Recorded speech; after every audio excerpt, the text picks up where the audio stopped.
America और Iran के दरमियान इस वक्त ज़ेर बहस मुआहदे का खाका ये हो सकता है, जिसमें हतमी सूरत अभी नहीं मिली, लेकिन जो चीज़ें हैं जो हो सकती हैं अमेरिका और ईरान के बीच में अगर मुज़ाकरात होते हैं तो वो मंदरजा ज़ेल चीज़ें हैं।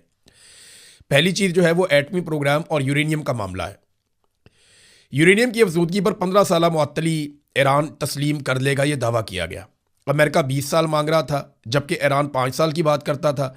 बिलाखिर 15 साल पर इत्तफाक हो रहा है। इस मंसूबे में यूरेनियम को ईंधन में तब्दील करना शामिल है, यानी यूरेनियम अमेरिका को नहीं दी जाएगी, बल्कि उसको तब्दील कर दिया जाएगा, उसकी साख को बदल दिया जाएगा।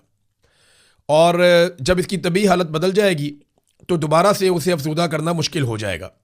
ये सादा अमल नहीं है, लेकिन इसका मतलब यह है कि यूरेनियम रहेगी ईरान के अंदर और ईरान से बाहर नहीं जाएगी, लेकिन इसराइल के लिए इसमें प्रॉब्लम है। फिर एक और जो शर्त है वो ये है कि जो जौहरी तनसीबात हैं ईरान की, इस मामले में एक आलमी निगरानी रहेगी। वो पहले भी थी, मैंने आपको पहले भी